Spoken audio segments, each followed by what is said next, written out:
Welcome to another episode of Our Interesting Times. It is my pleasure to have Jay Dyer back on the show. Of course, Jay is the proprietor of Jay's Analysis, jaysanalysis.com. He is the host of Hollywood Decoded. Season 1. Hey, Jay, how you doing? Will there be a season 2? Do you know yet? Or It's not looking too bright. I suppose there's still the possibility that they could do a season 2.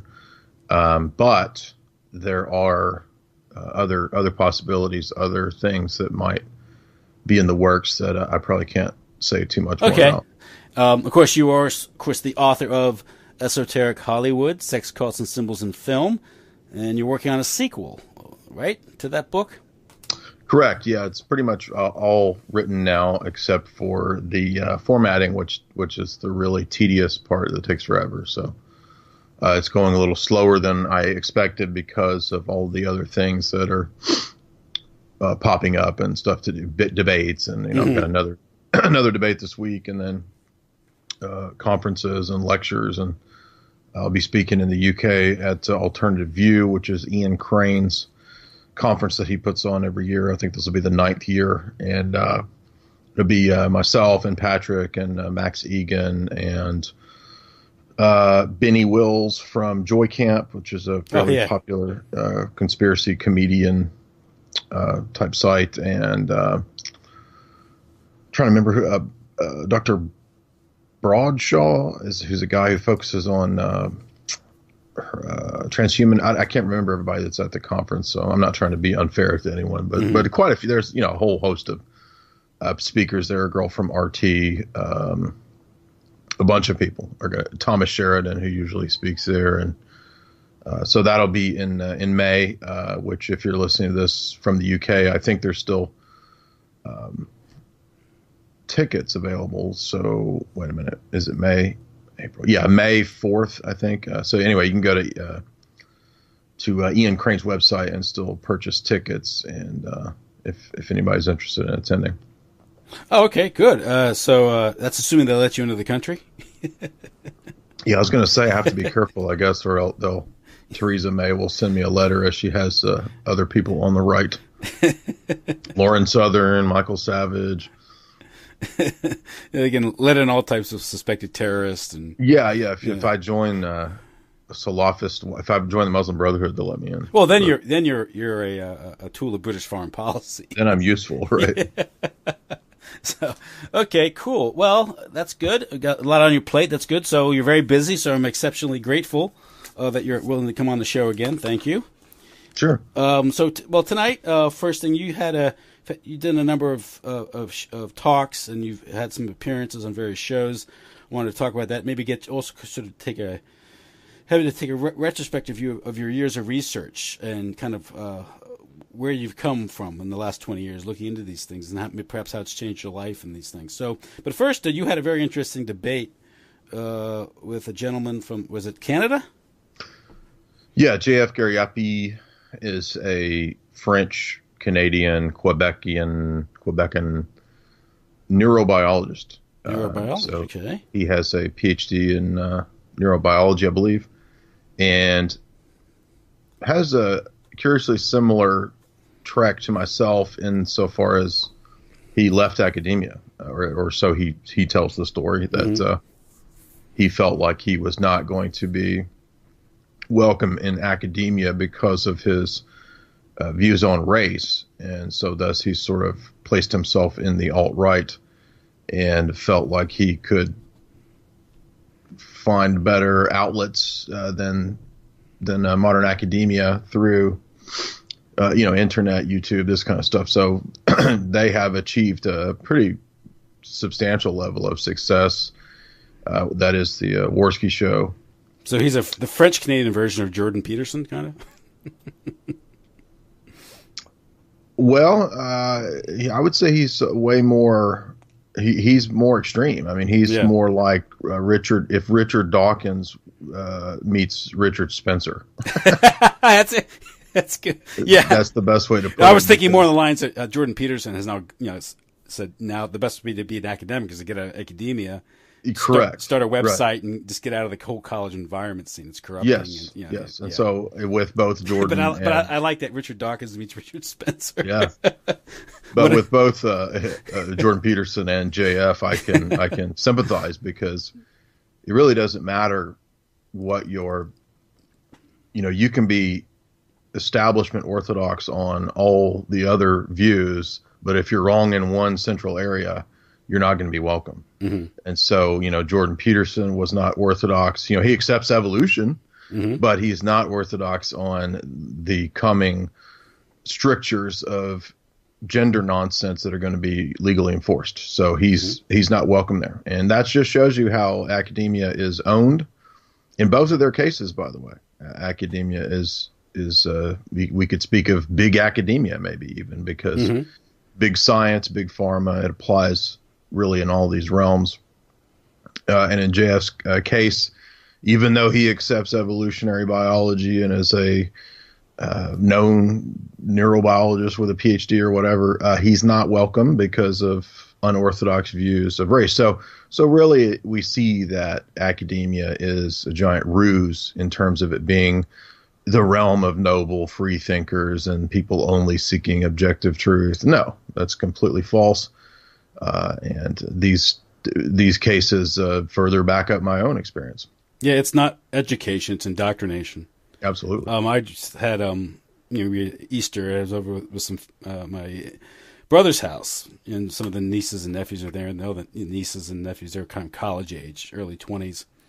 And mm-hmm. my brother's daughter major is in sustainability. Really.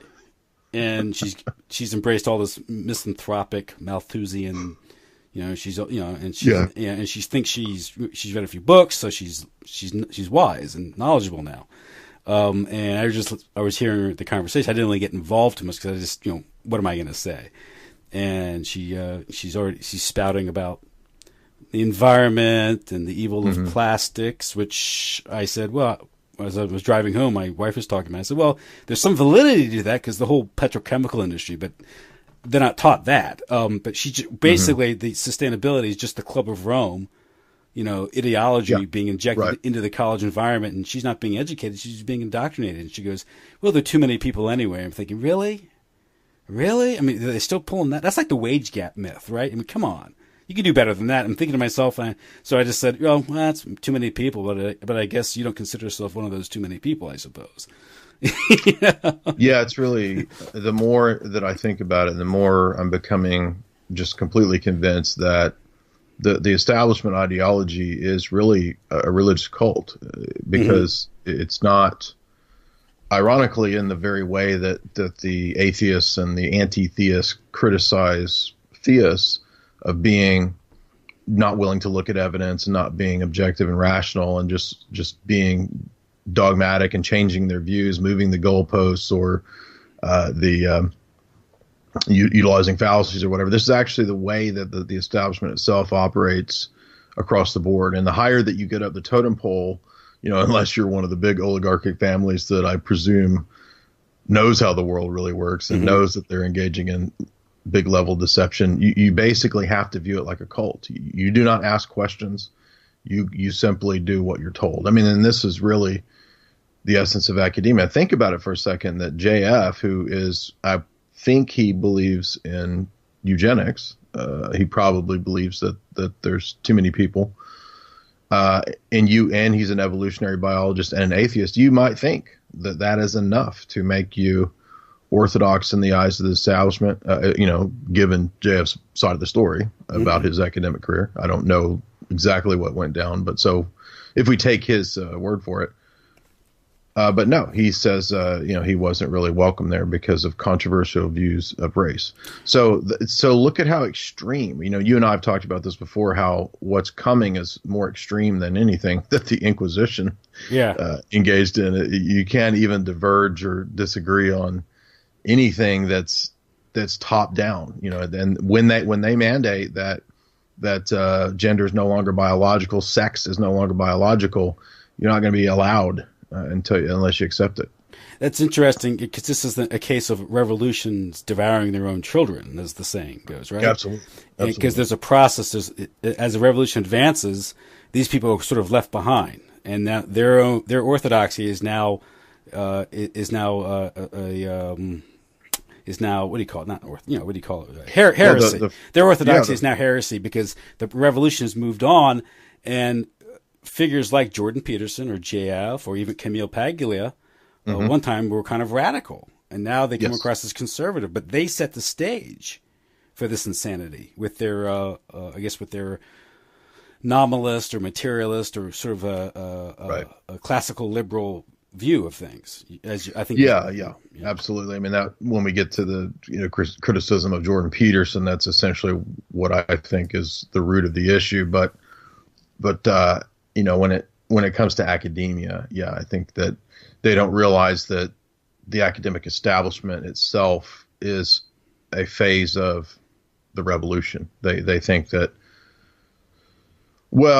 science has given us all these great advances, and technology has given us all this power, and we have all this iPhones, and we have refrigerators, and we have computers, and we have all this, and so therefore the establishment has to be based on reason and ration, and in fact it is and it isn't. I mean, it depends on what level we're talking about of the power structure, but ultimately when you're talking about your local university, when you're talking about moving up the ladder, it just becomes obvious that unless you accept the orthodoxy of academia, you're not going to move up. And I assume it's the same way in politics or any of the other spheres of human domain. Corporations and all this stuff. Yeah. Correct. Yeah. If you want to be the CEO, if you're not going to go along with the agenda. I mean, this is why the Fortune 100, is intimately involved in promoting the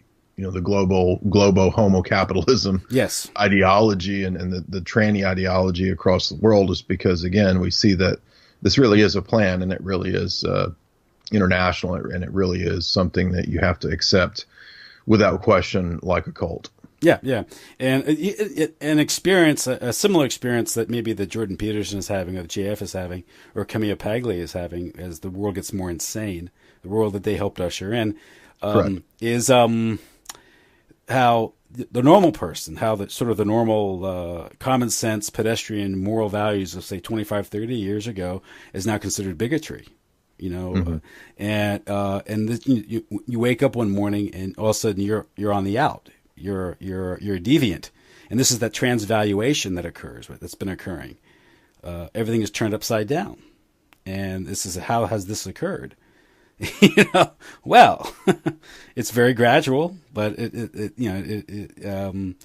it is interesting how they find themselves, they're well within the system. All of a sudden, they find themselves on the outs because they're not willing to go the next step. It's almost like you're a Freemason and you say, no, I'm not going to go that level. Well, there goes your career, right? You're not going to advance any further if you're not going to.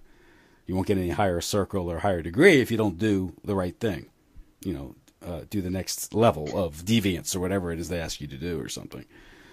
And we see this at times in media, where people say the wrong thing and they're blacklisted or fired, because they accidentally let something slip that wasn't orthodox. And so, our system of democracy, liberalism, and tolerance is absolutely intolerant to anybody who deviates or says the wrong thing. Yeah, and it's not like it's legal, not like they put you in jail like they do in Europe or perhaps even in England. Here, you just become ostracized, and it's easier to do if you're in a corporate system where everything is sort of centralized, and there's no free speech inside a corporation because it's just terms of employment, or at YouTube where it's terms and conditions, right? Terms of service. Right. And so they collectivize everything, various nefarious occult tactics, finance, the occult finance system and all this stuff, through debt and these things, manipulation of credit. And then they can create a system where no one has any free speech because, well, it's private property, right? YouTube's private property. Right, but I understand that people have even lost these cases and they've wanted to take legal action by looking at California law, and since a lot of the Silicon Valley companies are there, they're under California law. They want to try to argue that precedent in previous legal cases has already established that you actually do have free speech when you go to a private location. So in other words, it's still supposedly your free speech trumps the private. But I don't know if that'll actually hold up, not because I don't think it's arguable, but just because of the power of these companies. You're basically taking on the entire military industrial complex, when you do that. Now, in that debate, you got stuck on some terminology where he seemed to be not recognize the meaning of a universal statement. Yeah. Yeah, and so which sort of that's the debate got kind of snagged on that, because without agreement of terminology or logic, you can't have a debate. And right? Exactly. Yeah, I think that the best way to summarize the debate is that it does boil down to relativism being self-refuting, and I think that JF wasn't aware of what exactly in what we call first order logic a universal claim is. So to me, that wasn't even that contentious. I didn't even think that was something that was in debate. But I think from his radical position, which he does kind of take a radical skeptical type position, radically autonomous position, you do kind of have to say the kinds of things he said to be consistent. But I don't think he'd ever really been pressed on that before in terms of why it was inconsistent. And so, for me, from my vantage point, my worldview, we aren't just arguing semantics. We aren't just because semantics is language and symbols and forms that apply to concepts.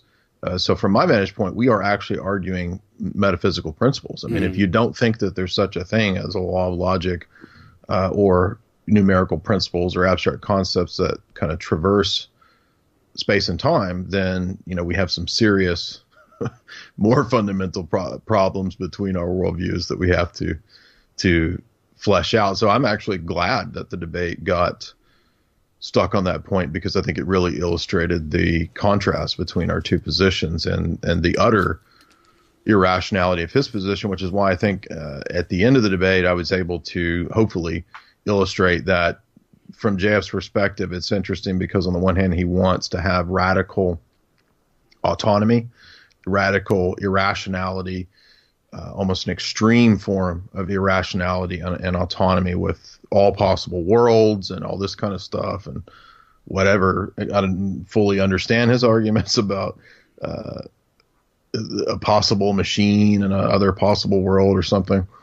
But so you can have this extreme level of irrationality, and yet at the same time his position is predicated on an extreme view of scientism, an extreme view of biologicization of life, that everything fits into this determined biological machine. We all live in this giant mechanistic machine. This is Enlightenment holdover worldview from Descartes and Newtonianism, and it doesn't make sense to try to at the same time have a worldview that is supremely rational and a giant machine and all of its parts running in a determined sequence, and at the same time have a universe of total chaos and when he is explicitly a nihilist, nihilism, and anything could turn into the opposite of itself, and there's a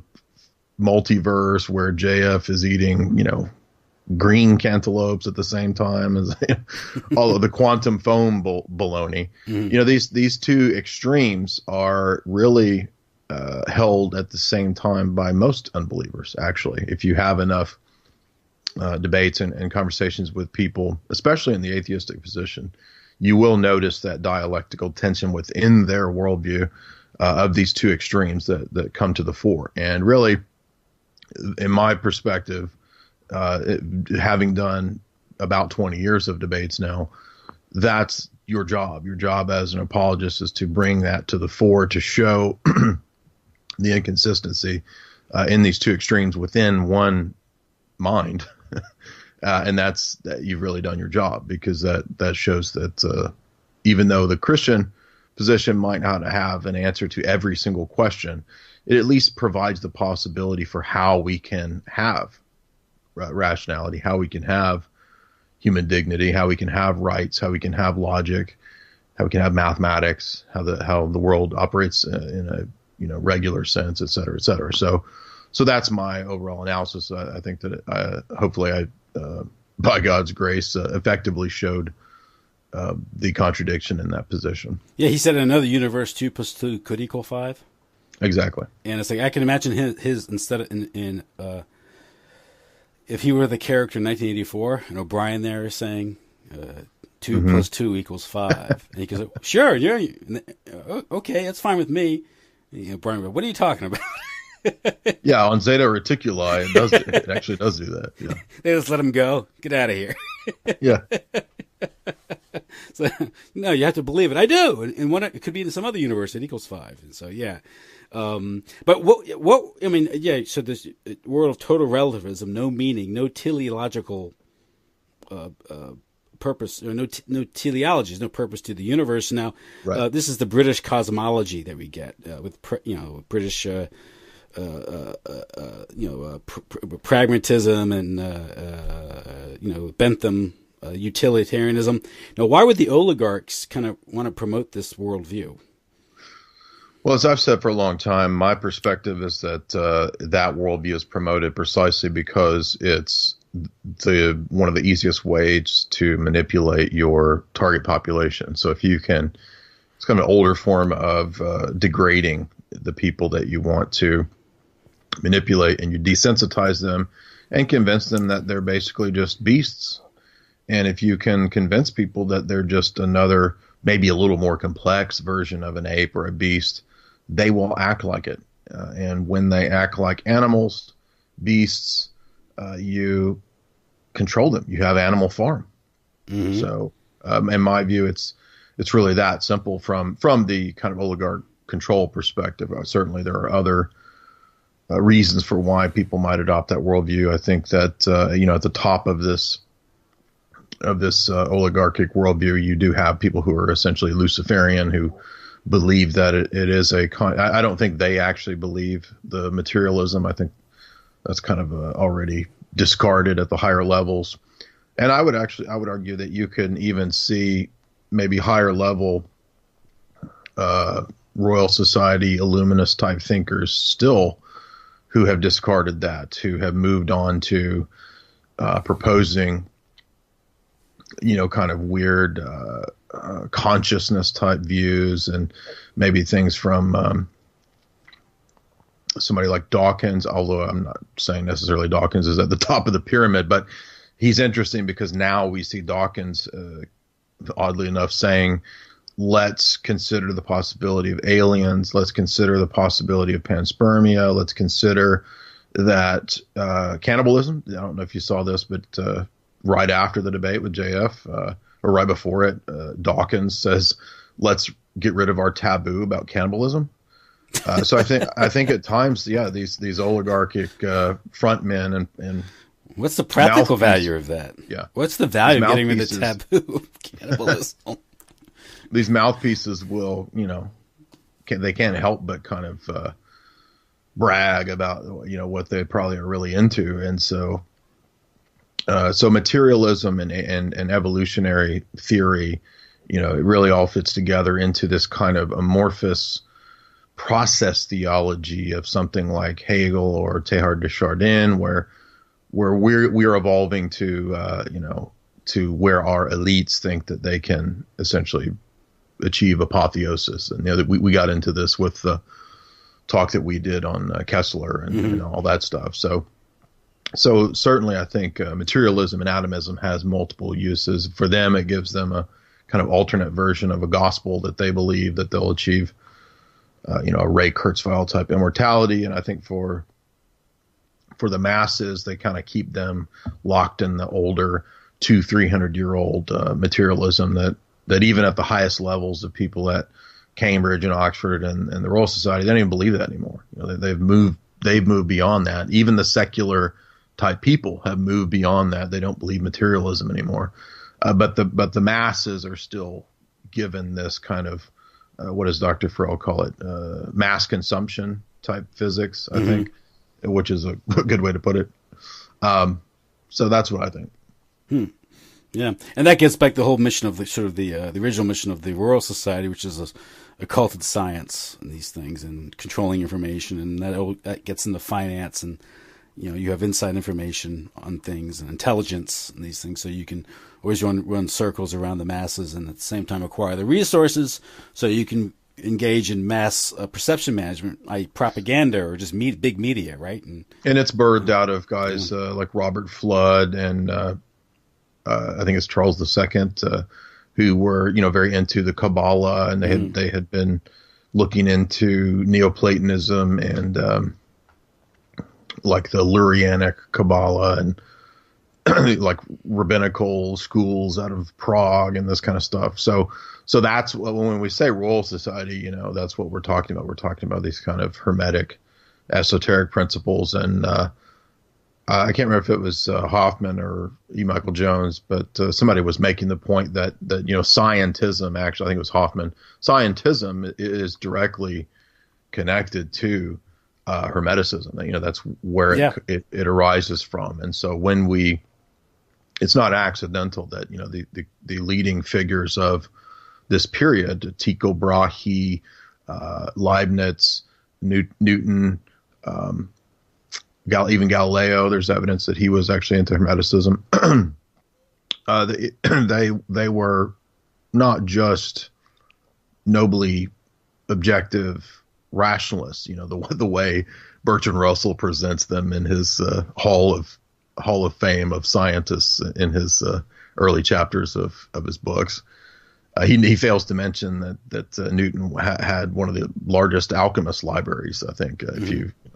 So in other words, this is not accurate the way it's presented, and they were actually influenced by things like the Kabbalah. Yeah, and obviously you're going to this conference on transhumanism, and you could look at transhumanism itself as sort of the an advanced or a 21st century version of the Golem, which comes out of the Kabbalah, yes. Right? Am I right about Absolutely, that? Absolutely, yeah. I think it's the Lurianic Kabbalah, or Rabbi Jacob Lowe, who speaks of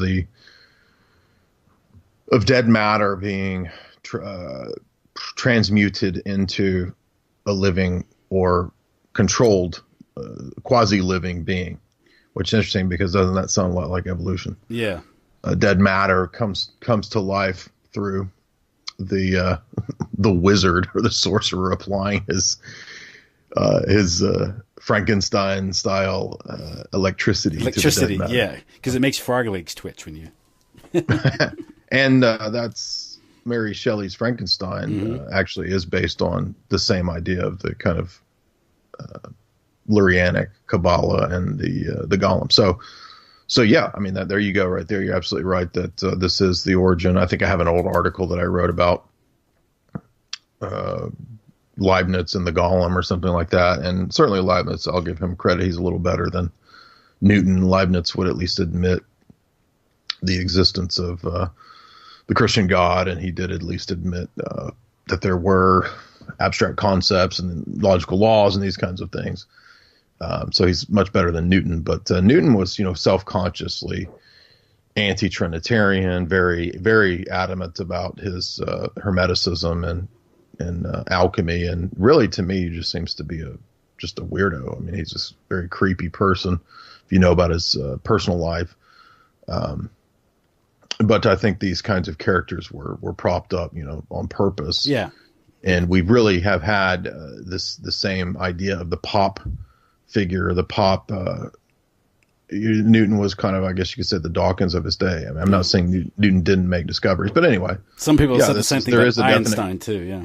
Yeah, some people have made the same argument with Einstein, and I wouldn't be surprised. I mean, Einstein, was intimately connected to socialism and the United Nations, and yeah, that makes him, I think, suspect right there. So, these public intellectuals, which were always given, right, and to one degree or another, scientists and these things that are supposed to, well, just recently, what's his name, passed away, the Brief History and Time guy, Yeah, I meant to mention Stephen Hawking. You have a guy who says very bizarre things, that there is a God, but it's actually not the biblical God.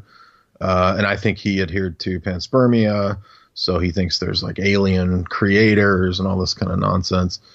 And then he's also hanging out at Epstein's Island. So I don't know. I'm trying to figure that out. Yeah, was he just watching, or Will, right? Jeez. Can you turn the light a little brighter? I can't see. Yeah, just roll me around and replace my batteries. Jeez. Please. Wow. So now you also did a talk, which is very interesting because this is someone that I'm very sympathetic towards because he says a lot of good things. It's Jordan Peterson, but he's one of these guys that's has become kind of famous saying obvious things in an age of total insanity. You can come out of, you can articulate common sense. These are things he makes arguments that ordinarily we'd never even think of having to articulate an argument for because they're just normal things, right? Then now we're forced to try to articulate an argument for things like, I don't know why you should call someone the proper pronoun or something. But you kind of critiqued his argument, which I thought was very interesting because there's a lot of holes in some of the things he says. With the use of language and these things, he seems to be. I think we alluded to this earlier. He's kind of like he's a revolutionary, but his time has passed. Now he's a heretic, or he's outside the party now. Yeah, I think Jordan Peterson is a strange figure. I don't dislike everything he says. Like you, I feel sympathy, and I want to be on the same page. I have a mutual contact who I know from some conferences. I was at an Orthodox conference back in maybe January, somewhere around there, who is pretty close to Dr. Peterson. They're pretty good friends, and they've done quite a few interviews and shows together. And his name's Jonathan. I don't think he would mind me mentioning Jonathan Pageau, but he's an artist and he does icons. And he actually has spoken to Jordan Peterson a lot about Orthodox Christianity. And I know that I've never talked to Jordan Peterson, so I don't actually know him, but I know that he does on occasion visit Orthodox churches. So he has an interest in Christianity. I hope that it's sincere. So my critique was not intended to be a takedown or a personal blast on him, but to honestly critique the areas that I think are problematic from my vantage point, from my paradigm in his worldview. And I think that you're right to say that one of the reasons for his appeal is that he does kind of have fatherly advice in an age where the idea of patriarchy has been obliterated. We have, probably the greatest number of single moms. Mm-hmm. And so, an older male saying, clean your room up sounds very wise. And I mean, it is, practical sense. You're not going to do it in the Kermit Frog voice, are you? No, I'm not going to be. I need to actually work on a Jordan Peterson. I've never really mastered it. I've just kind of fooled around. But no disrespect. It's just funny. I should work on it, get it down. But it's got a strange cadence. I don't know if I can get it right. But he's Canadian. He says a bolt. Yeah. Yeah. Canadians pronounce things very weird. Yeah. But. A boot. Anyway. Yeah. It is. He's a male making common sense. He's a guy.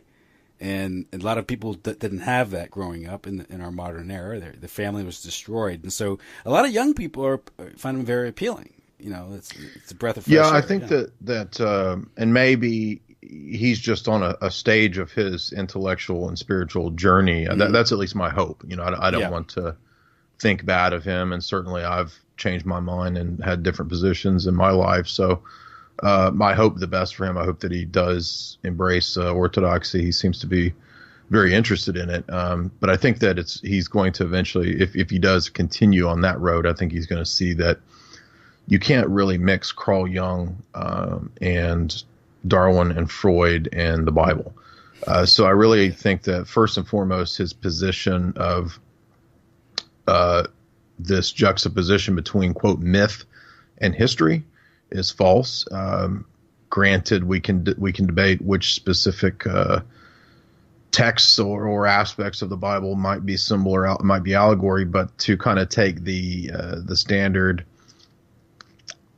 position of, the Bible's not relating history, it's relating mythology, which is useful for cultures and useful for individuals to cohere and grow, is not really tenable, because that's an overly simplistic view. So I understand his background is psychology, and he's trying to come up with usefulness in terms of individuals with these stories, and how can I make the Abraham sacrificing Isaac story useful to this individual. I understand all that, but from my vantage point, within the Christianity that we adhere to, it already is useful. I mean, the story is useful because of what it relates in the Orthodox sense. So we don't have to give it new meanings. We don't have to reinvent the wheel, basically. So I don't think that there's any. I mean, I don't know if Jordan Peterson is aware of this, but Carl Jung was pretty self-consciously an Illuminist. Now, I don't know if he was actually at the top of some, Masonic pyramid, but at least in Carl Jung's mind, he saw himself as beyond anything like established religion, and he saw himself as relating basically perennial Gnostic truths quite openly. Adamantly. The famous Red Book of Carl Jung is a giant alchemical hermetic treatise, not at all orthodox. His essay, Aeon, A-I-O-N, or Aeon, like Aeon as in the Gnostic aeons, posits that Jesus and Lucifer are flip sides of the same coin. So there's like a basically Charles Manson type theology. Yeah, it's process theology. That's at the root of Carl Jung. And I've read 2 or 3 Carl Jung books. I'm not saying that there's no insight. I do think Carl Jung is insightful and he's interesting to read, but we have to, I think, draw the line and say, well, no, wait a minute. Actually, this is not, we can't go back to Gnosticism. I mean, there's a reason why the church already battled Gnosticism for the first couple centuries of the church and essentially refuted it. At least I believe so, especially in the classic works of something like Against Heresies by St. Irenaeus, which I did a talk on that. So I think that we're actually undermining ourselves when we try to rely on Darwin, Marx, and Freud and Carl Jung to speak to the masses, because Darwin, Marx, Freud, and Jung were used to undermine Christian civilization. You can't use the things that were there to undermine Christendom, so to speak, to try to fix things. And I think that, that's the central critique of Jordan Peterson is not his practical insights, but the theory. And theory is important. You can't just have praxis and you can't just have theory. You got to have both. And I think the problem is that we can't accept all of the classical liberal assumptions of the atomistic individual and the libertarian sense of markets, so forth and so on, economic theory, atomism, Newtonian atomism, and then try to transfer that into making the Bible a message of self-determinism and self-awakening and what's the Jungian term, self-actualization. So it's like Tony Robbins meets. Yes. Now, I'm not saying that Jordan Peterson is as bad as like a self-help person. Those guys are pretty bad, but he's certainly better than that. But I think until he questions classical liberalism, he's going to be kind of talking in circles and not really get much further than he is. Yeah, he looks good because he's often juxtaposed to these typical, brain-dead liberal media types or social justice warrior insanity. So when he's giving a talk and you get these social justice warriors disrupting the audience, he looks really good, right? I mean, this is kind of, people are catching on to this, by the way. I've noticed, after the debate I had and other debates and watching other debates, people are starting to catch on to the concept of low-hanging fruit. Mm-hmm. When you only debate total retards, you're going to look like a damn genius. Yeah. And so people are I think, at least in the internet sphere, kind of catching on to this. And this is where this is where the system kind of starts to collapse under its own weight, because they can't promote people who think originally, who have deep thoughts, or have thought about these things. So these people that become media type personality types. I watched them talk to this. I guess there was a lady out in Great Britain who hosts a show. I didn't know her. Yes, I watched that. Yeah. And she was a complete idiot. I mean, it was like talking to a 20-year-old college student. Yes, this woman who has to be at least 40 is acting like and talking like a 15 or 16-year-old girl. Yeah. Really proud of herself for her feminism and trying to trip him up and just acting really immature. And so he comes out looking like a total genius. But I mean, who I don't know. I know most of my friends could have, picked her apart. very easily. The wage gap thing again. Really don't understand that. And this is the point you made, which I think is a very important point, because it's also the same point you made when you talk about characters like Camille Paglia, is that they're the equity feminists. And they promote a certain brand of feminism, whether it's first wave or second wave and these things. But he consults with girls how to be more competitive. Exactly. Is he doing society? He's doing those girls a good service by saying, go sell yourself out some corporate job, waste your precious 20s on these, getting a career for what? And what's the societal effect of this expectation where girls must have careers where they earn Federal Reserve notes and they get a job somewhere with a corporation and they get power? And what's the relevance to that to most women? The vast majority of women aren't going to have corporate executive jobs. They'll be working at Walmart or working there part-time, another job part-time, and trying to take care of their kids because they live in a single-family home because the family's been disrupted and there aren't any good jobs out there for men, and the men have been socially engineered to be not good men, and the women have been engineered to be pushy and demanding and this feeling of entitlement. And so he teaches them he explains them why they're not earning enough. And he makes the point that this is often a choice, which is an important point, is women simply don't want to have those jobs that are highly competitive or demanding because they have other options, or they have other priorities, which are healthy, which is family and these things. But nevertheless, and I've made this point before, is even the notion that somehow that women have a higher rates of employment now and they're earning more close to what men earn on average is a good thing.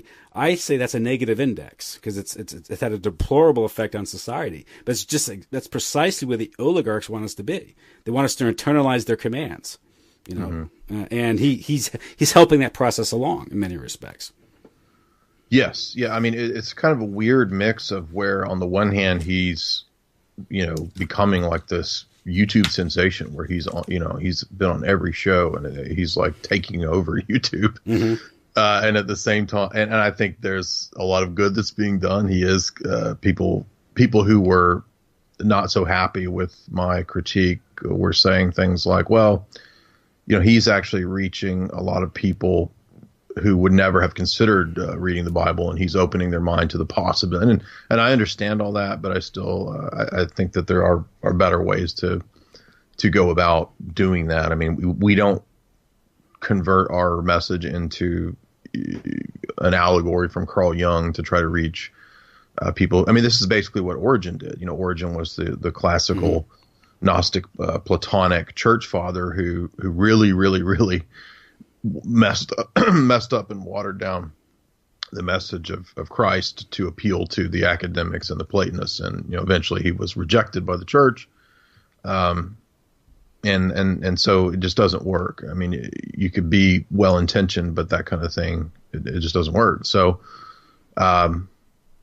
that's one response I would have to the people that because I got a lot. I mean, he has like a giant following. I mean, it's huge. I had at least 100 people who responded and messaged and tweeted and emailed and Facebooked me over that critique video. So, but I think that the root of the problem is, well, number one, I was aware that Jordan Peterson was not, that he was making the statement that he would not accept the law saying that he had to refer to trans people with a specific pronoun, but that he said out of courtesy he would do it. I understand that, But that also was my criticism. And I think you voiced the same point with either Michael Hoffman or Michael Jones or maybe Joe Atwell. I don't remember who you were talking to, but you basically said the same kind of point that I was trying to stress in the video, was that that's not even really the issue, though. The issue is statements of fact. I mean, it's a biological fact. So, and we're not going to, if we capitulate to that, then we have to capitulate the people that say that they're otherkin, that they say that they're a fox, that they say that they're popcorn, that they say that they're Big Bird. I mean, usher in the reign of the furries, right? Yes, and hopefully we can call in some Spetsnaz to assassinate the furries. I mean, I'm joking. That's what Mark Hacker and I were talking about. But yeah, you're divorcing language from reality. Once you do that, you weaponize the language, and it becomes a weapon. And we saw that in 1984. 2 + 2 = 4. And the freedom is the freedom to say that, and no one can object to that. And the party wants to say, no, we can't change that, because as long as you have something basic as mathematics, you have the possibility of truth. That's a challenge to the party. And that's what they're doing with this language. Well, okay, I'll call you Napoleon today because you want to be Napoleon. You have to treat me like Napoleon.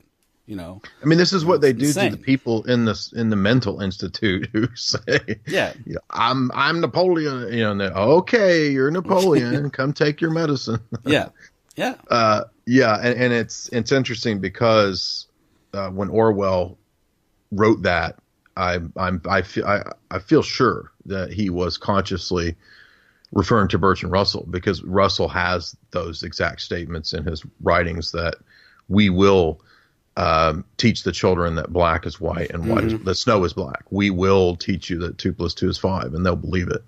So I feel like he was consciously, referring to probably Bertrand Russell, but injections, injunctions, and diet or something. Yeah, but it's amazing to me that he actually says that. He says, if you give us a child from a young enough age, we can teach them that snow is black and that 2 + 2 = 5. It's crazy, But yes, and the reason that relates to Jordan Peterson is because once the root of the problem is that he adheres to the idea that the individual is preeminent in their quote rights.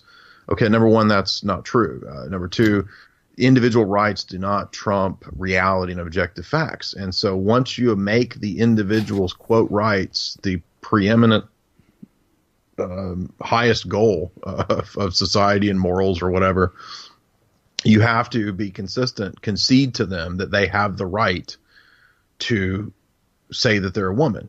And I understand that. I know Jordan Peterson does not actually believe they are, right? He knows they're not a woman. He knows that they're biologically still a male.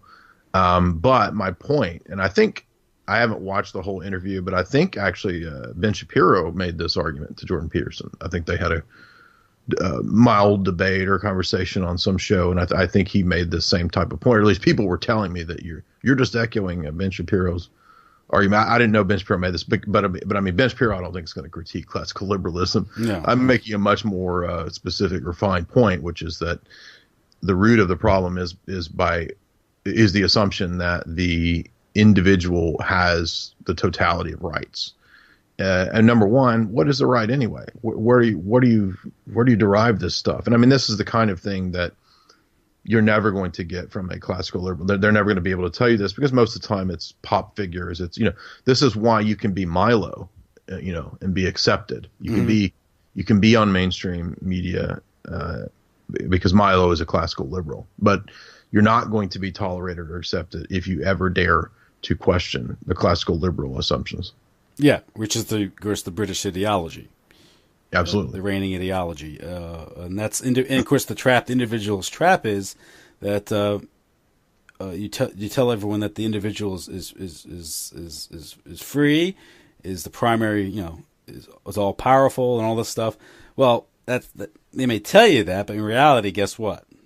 You're enslaved by the oligarchs because you've been cut off from any self-defense, any corporate, any community, so you can't organize and defend. And really, that's really, as a practical level, you can have all the constitutions in the world. You can have a wonderful constitution written on fine parchment and looks really cool and pretty, and you get all these guarantees of rights, immunities, and privileges and these things. But really, from a practical sense, if you don't have things like community, family, ethnos, parishes, organizations to fight the oligarchs, you got nothing. And that's where they want to get you the trap, because the thing is they deny the reality of organized malevolence at the higher level, and they atomize society. And then and that goes back to this whole degrading and atomizing society, because it leaves them naked before the state and the corporate state to be controlled. And that's what they've done. They've systematically destroyed any source of real healthy identity, whether it's identity with a family, with an ethnic group, with a community, with a parish, and these things. And they mix everyone together. Look, we're all free and we're all diverse. Aren't we great? Right. It's a kind of breaking down and building back up. Once you've broken down the traditional social orders, you impose the new one, and the new one is trannies and furries and all this stuff, because it ensures that the population will be reduced, and it ensures that these people that you've indoctrinated don't have critical thinking skills. They're not going to be able to. I'm trying to think of the way Russell frames it is. What does he say? He says it would be like sheep revolting against their shearers or something. Yeah. Like he says it's unthinkable, like, because they won't even have the linguistic ability to think. This is why, by the way, the attack on language is so crucial, is because it limits you in your ability to have nuance, to have distinctions, to parse things out, to have an argument, to make an argument, or to pin someone down. Yes, right. And to say something is true or false. And this is why I kept hammering JF on this point, because actually, although it might be popular to think of JF as alt-right or far-right, actually JF's just a continuation of the revolution, because JF's worldview is essentially radical relativism. And I heard Dr. Raphael Johnson make this point. I think it was on the show Mysterium Fasces, and they're just having this long talk about the alt-right and this sort of this Nietzschean atheist, a fad. That's among, not all of them. I mean, it's a diverse group. Diversity is their strength, as I joke. Andy Nowicki sometimes you're just talking about the alt-right and said, diversity is your strength, right? But he was Dr. Raphael Johnson says, of all the people to appeal to, like, triumph of the will and the survival of the fittest, and its power. Ultimately, it's who's the most powerful wins over. Of all the people, the alt-right doesn't want to make that case because they have no money. They don't control the banks or the armies and all that stuff. So you want to appeal to some sense of objective reality and universal morality. That's a good point. So you can protect yourself against those that do have the guns. You can, at the very least, embarrass them and try to keep them. Stay their hand by some sense of decency, and this naked, this barren, the naked public square, as Father John Newhouse called it, is this, so that where society is just bereft of all objective truth and morality. Well, the oligarchs win in that situation, absolutely, because they have the guns, right? It's the strongest. Only the strong survive. That's the last sort of ethical community you want to have, or lack thereof. I mean, it's like, why would you want a world like that? But they embrace sort of this Nietzschean view of things. It's. Well, that's why it's important to see Nietzsche as a kind of late stage revolutionary. He's not consciously a Marxist, or anything like that, or like a Jacobin, but it is. If you look at the history of the ideas from that time period on. He is a kind of manifestation of the death of German idealism and the rise of existentialism. And existentialism is no way out of this conundrum, nor is romanticism, nor is German idealism, because what you start to notice if you study the history of philosophy is that any time these new schools arise, they're oftentimes reactions to a previous extreme. So if you have like the German idealism, which is just so extreme in people like Kant and Fichte and Hegel and Schelling, and it's so obtuse and abstract, and it's not disconnected from the here and the now. you get this reaction of romanticism. Oh, we need to return to to nature. We need to return to some kind of poetic sense in the arts. We've gotten so abstract and focused on these obscure concepts that we're not interacting with the real world. And that doesn't really take you anywhere either. It doesn't give you any basis for, how to live your life, or how to, what do you do when you're married, or, it's not practical either. You can't build a civilization or society on any of these things. And I think that's the shortcoming, is that they're, the great thing about Christian theology or orthodoxy, from my vantage point, even if you disagree with it, it avoids, or attempts to avoid, the impractical and useless extremes of most of the so-called philosophies.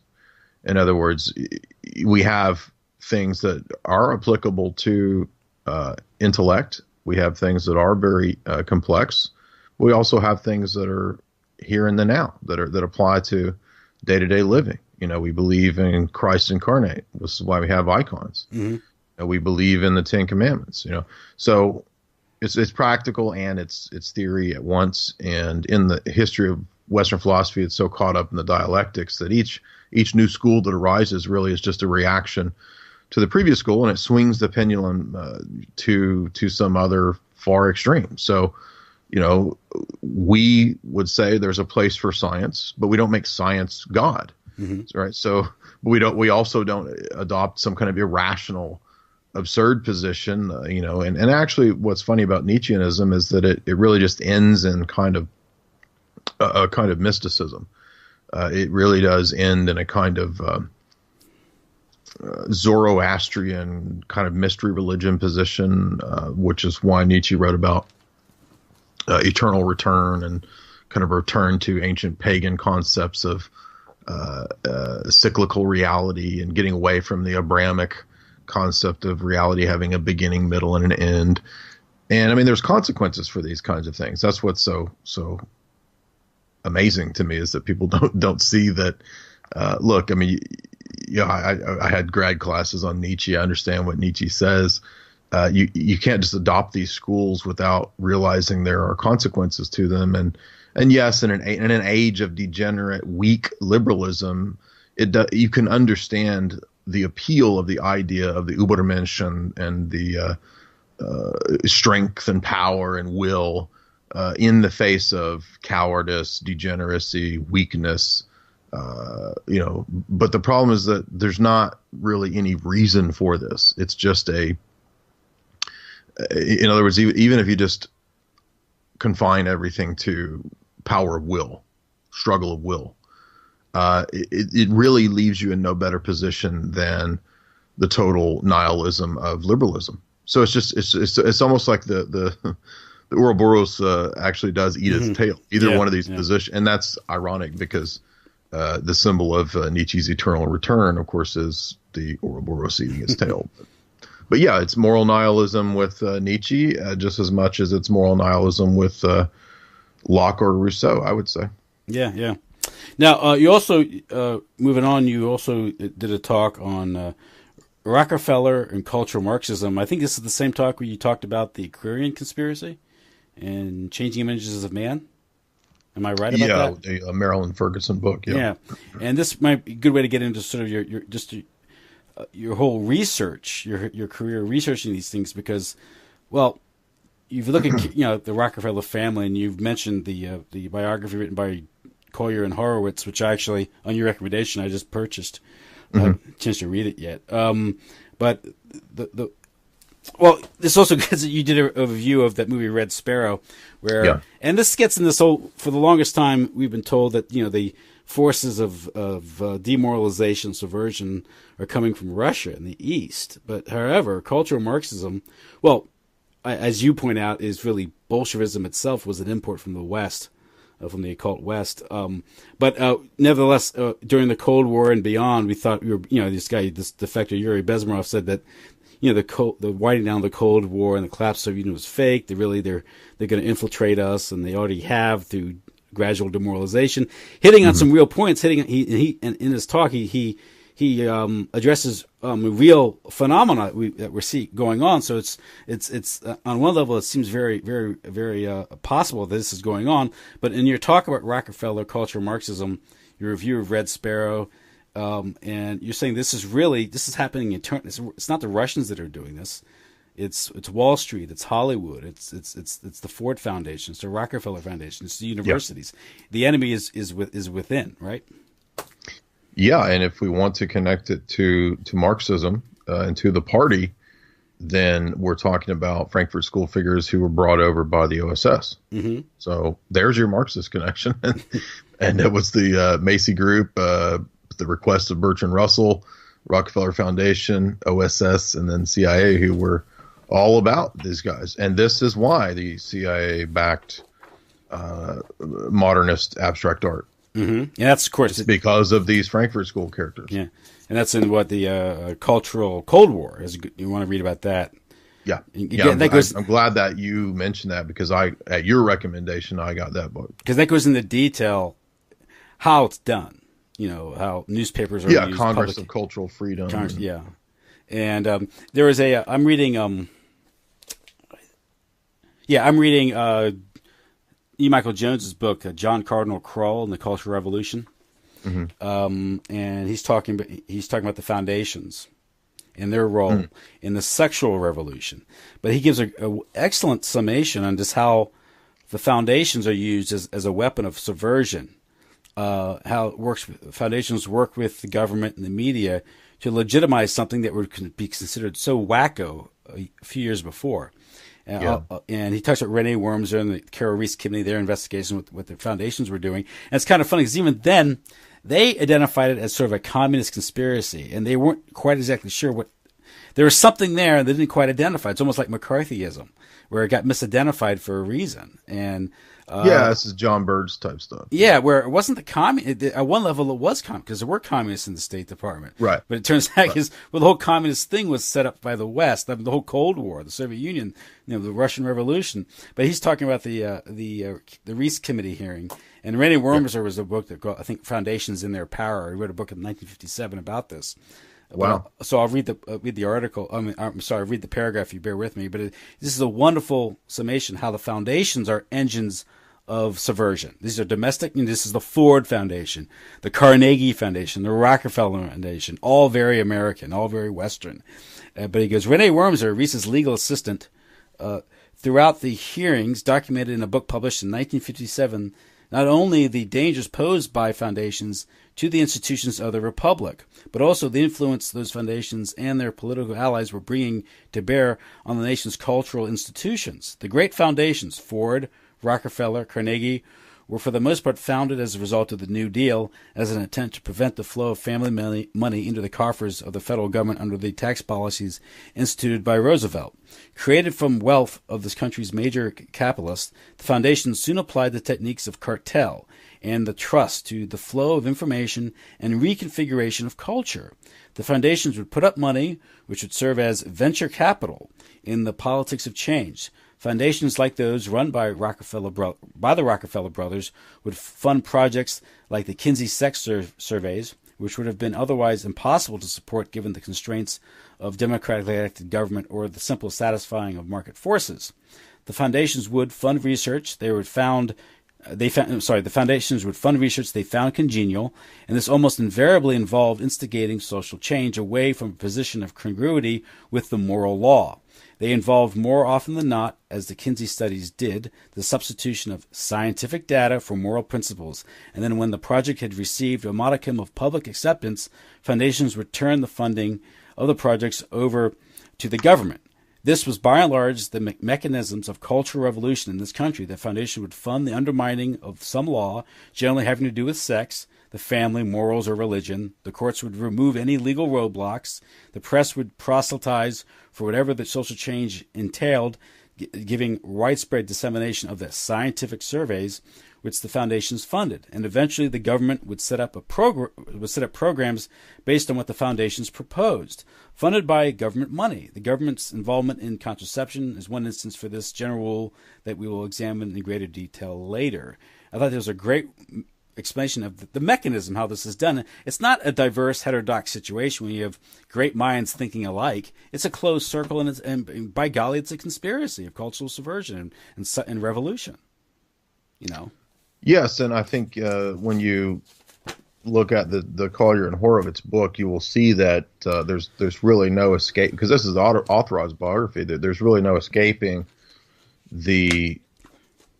I would say probably they had the most influence when it came to these topics across the board. And I think that book really demonstrates that, because you have, the Rockefellers being behind the establishment of the CFR, the money property for the UN, the the cultural subversion through a lot of these foundations, and certainly other families too. I'm not saying that, there weren't the Whitneys and the all the different ones that the DuPonts and the different the Oppenheimers, Quigley lists all these families as well, and in many ways, because the leftist perspective is so useful for social engineering, that's of course where you also get the tie-in, at least in the 20th century, the early and then mid 20th century, you get the tie-in of the rise of Jewish power. So I'm not saying that. I think these are common interests, is what I'm trying to say. Yeah, the WASP Jewish Alliance for yes, yeah. yes, and and I forgot what I was going to say. So, a good example of this is the American Jewish Committee's working with MK Ultra. Yeah, so there's a tie-in there, American Jewish Committee and the Kinsey study, and also what's his name? Yes, Herbert Marcuse, and all this stuff about the sexual revolution. Yes, another Frankfurt School character. Yeah. Correct. Yeah, Marcuse, and I also did, in case anybody missed it, a talk on Habermas. I also did a Habermas, who's another important Frankfurt School character. And as I've said many times, my professor, my philosophy advisor, had studied under a guy who studied under Habermas. So a lot of people.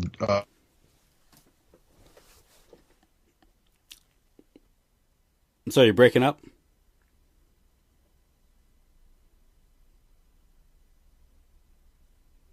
You there? Hello? Can you hear me? I hear you. Okay, we're fine. I'm sorry, you broke up at Habermas. I'm sorry. Yeah, I think a lot of people aren't familiar with maybe the distinctions in Marxism, and certainly from a big scope vantage point, the distinctions aren't that important. But in a sense, they kind of are, because you do get differentiations. I mean, this is why Stalin doesn't like Trotsky. There are distinctions between Marxism proper and what becomes Eastern Bloc Marxism. So sometimes the distinction is made, I think you and I have talked about this a long time ago, between historical materialism and dialectical materialism. The Frankfurt School position is really about culture critique, as it might be in the German, and the idea of critiquing the critique. This is faithful to the Leninist, Trotskyist type perspective, where there's a big importance on subversion of culture. And now I'm not an expert in Stalinism or anything like that. I'm not a Stalin apologist. I don't believe that Stalin was a hero or anything like that. But there is a distinction, and this is why Stalin supposedly had Trotsky killed. Because Stalinism attempted to have a little bit of a conservative position on things like morals and family. And this is why, you can look this up. I learned this a long time ago. The party's line under Stalin was, for example, had laws against homosexuality. Mm-hmm. Now, with Leninists and Trotskyites, they were pro-homosexual. They were pro-abortion. Very radical, especially for that time. So these views are not always the same. In other words, I don't think we can see Marxism as, I mean, it is a conspiracy, absolutely, and it is fostered by banks, but that doesn't necessarily mean it's monolithic. And these people all hate each other too. They fight with each other and have each other killed. And if you go deep into studying Marxism, you'll learn this kind of stuff. And I mean, the same thing happened in the French Revolution. The revolutionaries who were sort of the merchant noble class, they were fighting the Jacobins, and they were killing each other because the Jacobins were the straight up hardcore Weishaupt style communists. So these groups fight and hate each other at times, and the reason this is all relevant is because this gets into kind of what Mark Hackert and I were talking about in his Rothschild piece, was that you do have what appears to be a difference of schools of Marxism, particularly over culture. And this is why the Frankfurt School becomes so focused on in a lot of our critiques, is because they were central in undermining American society in the West. And that's documentable. It's very clear. There's not much debate about it when you look at it, read their writings, look at what they say. And the reason I say all this is because Habermas, in his book, Theory and Praxis, Habermas says, hey, all we're doing is continuing the revolutionary tradition for the last 300 years. Mm-hmm. So, in other words, he says the American Revolution was just an older flavor of revolution. So, you've heard me probably in talks and whatnot make this argument about, well, Aldous Huxley says in the introduction to Brave New World that Brave New World is just the culmination of all the revolutions back to the scientific revolution, French Revolution. And guess what? Habermas says the exact same thing in his book. He says that our view is perpetual, total, constant revolution and critique of the old. And in other words, the revolution constantly eats itself. Mm-hmm. He says that's necessary. That's part of, because they believe it's part of kind of reality itself. Reality is this dialectical process of, you only have progress through destroying what you were yesterday. And we are seeing that when we see the idea that we can be any gender that we want. We can make up genders. We can say that we're any species. That is the culmination of the revolution right there. Constant. And then transhumanism, obviously, is the next logical step. Yeah, this it's constant flux. Yes, I think there, and I got it wrong. I think the last time I said Trotsky. I think it's Lenin. No, wait. Trotsky was constant revolution, permanent revolution. Yes. Which then, of course, the Trotskyites become the neoconservatives, and we see that here. Yeah. So this is why you see neoconservative policy being perpetual destabilization. Yeah, and that's the whole creative destruction. Yes. Concept. Exactly. So I'm sorry. Go ahead. No, go ahead. Well, I was just going to say, so that's how we relate it back to Collier and Horowitz, is that if you're David Rockefeller, you want to do what works. You're not interested in necessarily the ideology or the school. You're interested in what works. And so if these plans work the best to achieve your goals, then that's what you're gonna implement. And that's how they view it. They view these ideologies as what did Bertrand Russell say? He said the Soviet social experiment is running tremendously in Russia. Yeah, and of course the revelations regarding the Rothschild, being a Soviet agent, of course that's probably it misrepresents the relationship there. Is the Soviet Union was congenial to the Rothschild interest for a certain phase, and then that ended.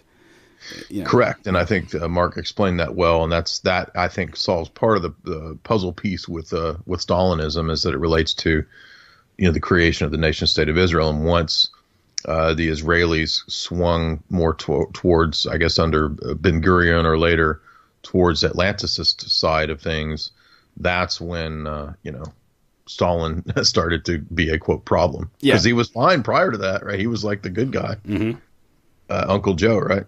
Uncle Joe at Yalta, So, now, but you talked about this thing called the Changing Images of Man, this report that came out of the Stanford Research Institute, which sort of spelled out what we've seen unfold in the past 30, right. 40, 50, 40 years.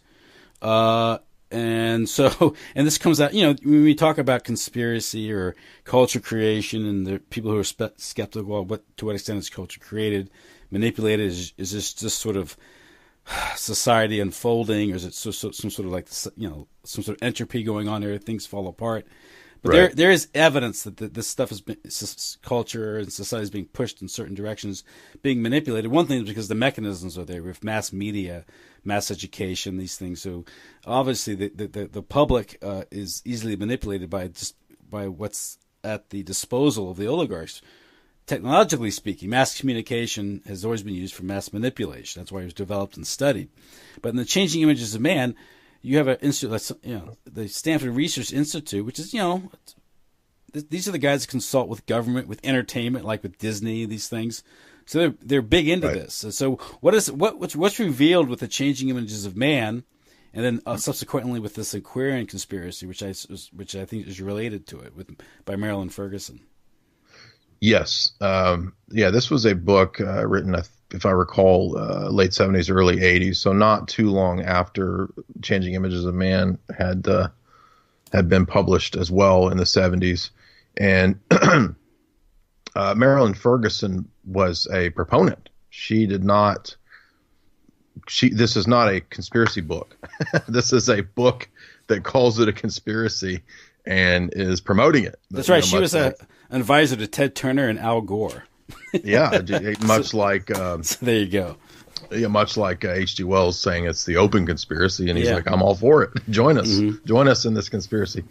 And this is kind of what Marilyn Ferguson was proposing, and she talks about the overhauling and maybe infiltration is too strong of a word. The revolution in consciousness that will occur in every area of life.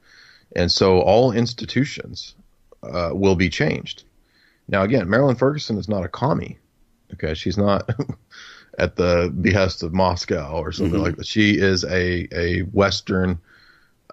She's pro-corporation. She's pro-big business, as you just mentioned. Look who she's consulting with and working with. So she's not a commie. She's very much a Western apologist. But it's a Western apologist in the sense of where the globalist elite want to take things. And she, I don't know if I wouldn't necessarily say she's at the top of the pyramid, but this book is essentially a Luciferian book, quite consciously, because she sees the world entering a new paradigm shift of consciousness and all this kind of new age gobbledygook speak. But really, this is just a transformative process at the behest of the oligarchs. But her book includes, all the ideas of like opening one's consciousness through LSD, and so she's still kind of continuing on the Tim Leary gospel, right, in her own way, saying that okay, we've had this period of the 60s sexual revolution, cultural revolution. Let's continue that revolution, even under this coming yuppie phase, right? We don't have to toss away the revolution because of corporations and big business. What we need to do is take the revolution into corporations and big business. In other words, make those institutions channels and conduits for the revolution. And this is why you start seeing weird things in the 80s and 90s of corporations adopting like yoga and you're going to do Tai Chi retreats, and we're going to take you on a corporate retreat to this ashram and all this kind of stuff. That was all consciously top down decided upon.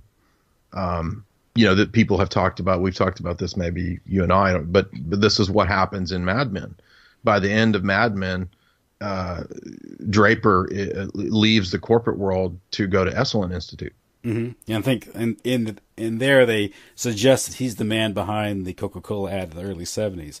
I like to teach the world to see. exploiting the youth hippie image, but that's cute, yeah. Yes, and what this shows is that revolution. Her book is a great continuation of this notion of. I mean, I would almost say read it along with Weird Things Inside the Canyon, because what she's admitting from the establishment vantage point for the corporate education, establishment world is the same kind of thesis that Dave McGowan has for, Hollywood and music and weird scenes, except, Dave's critiquing it. He's not an apologist per se. Marilyn is an apologist, and Changing Images of Man does come up because she's promoting basically everything that we're seeing today. So in many ways, it was prophetic. It was she's talking about how we're going to have the feminizing of all of the workplace, and we're going to have the consciousness of, Earth as a living being, Mother Earth type stuff, and it was early the kind of propaganda of Club of Rome type stuff, but on a more popular scale for U.S. readers or quote intellectuals. And interestingly, she talks about Teilhard de Chardin. She talks about these characters that you wouldn't necessarily expect, religious figures like him, having such an important role in this quote shift in consciousness. Yeah, and you also mentioned how she even suggests, in the Aquarian Conspiracy, or maybe it's in Changing Images of Man, or even how media, they'll promote touchy feel-good stories. It's going to affect the type of television you watch, the programming it's going to put out, even the clothes and fashion. So all these things that we think are spontaneous or sort of a dialectical thing with consumerism and consumer want. People are being told. I mean, if you really think that people really independently decide what they want, explain to me the phenomenon of the pet rock, right? Yet people buy it, and that's a relatively harmless example of that. But it's just right. I mean, that's so. So with the music, like with disco music, well, that's going to go great with the 70s and the cocaine and going around and around in circles, wasting your youth, like you're at a gay disco, as G. Michael Jones says, with no direction, no purpose to thing, just a one-night stands and these things, and the music's going to lead you in that direction and these things. And as like you said, Dave McGowan shows just how the music's being manipulated, the imagery is being manipulated, the archaic revival, with the buckskin outfits they're wearing in the 60s and these things. And this all goes back to that whole idea of how society is being manipulated. All the most radical ideas are being marketed and spread through, corporations, which are Did you see that? Did you get a chance to catch that documentary that I posted that was from like 2002 on Unabomber and MK Ultra on the internet? That's the one that was like originally in German or something. Yes. I've only seen parts of that, but he touches on that. Yeah, it gets into the Esalen Institute and people from the Esalen Institute and their connection to the Vienna Circle, right? So here we have philosophy coming into play and the idea of, now that we've deconstructed everything, is everything meaningless? Oh no, guess what? Now that we've taken you to nihilism and meaninglessness, we're going to give you a bunch of new age gobbledygook and occult practices that can make you feel better. And that's And this is kind of like a situation. E. Michael Jones saying how this transvaluation, how they were talking about this movie, The Shape of Water. Yes, and they were talking about. Okay. Oh yeah. So they're talking about the movie The Shape of Water and the transvaluation, but that's a whole nother. What I want to. This is like John C. Lilly comes back from the dead as as Neptune or something. Well, they immediately made this is an update for Creature from the Black Lagoon, where in the 1950s the idea he's a monster. Yeah, he's a monster, and this now because in the here we are in the 21st century, the second decade of 20. Now you can love another animal. You can love a fish man. But he said the whole point about this transvaluation thing is is that you can advocate genocide, i.e., population control. You can advocate or abortion, or you can engage in free love and have open sex and these things, and you can still be a good person because you don't eat meat. Yes, right? This is there's a text in Ezekiel, I think, that illustrates this, where the Israelites had rejected God's law, and God says something to I don't remember the exact text, but he says something effective. Well, you don't like my law, I'm going to give you new laws, and you're not going to like those new laws because they're going to come from, some Babylonian tyrant. Yeah. Yeah. And these new laws are they're going to be absurd, and they're going to be actually a yoke that you can't bear. And that's an absolutely excellent example. The new civic laws and codes of how you're, quote, moral. Like sexual, which, by the way, sexual harassment laws and these things. Yes. Speech and codes. The social justice download, the latest social justice download, and veganism. I'm glad you mentioned that because, this is something Alvin Toffler, another one of our globalist planners, said would be manipulated and utilized. Yeah. Did you listen to the interview that Chris had last winter? Chris from Cokesbusters on the two vegans. Oh, the debate with I saw that debate. That was really ridiculous. But quoting the World Health Organization as an authority. Yep. That's exactly what I thought. Yeah. they're like, they're the ones that manage the world's health. Yeah. I was like, really? JF actually has an interesting debate. Obviously, I don't accept all of JF's atheistic positions, but he does essentially, I think, refute the one of the top YouTube vegan guys by, kind of pointing out, we are predators, we have incisors, we are made to eat meat. We need protein in these. And this is the kind of the trap you get into, because what happens is the vegans would point out corporate farming, mass farming, which is true, which is all true. The processed foods you eat and these things, but of course the answer to that isn't veganism. It's the answer is going back to more local based food sources. And these things, well, this is a quick anecdote. I went to a cave recently. There's one of the world's largest cave networks is in Kentucky. And I went to one of the caves and took a tour. And what was interesting was that they kind of had these federal laws in place about what you can and can't do in the cave, right?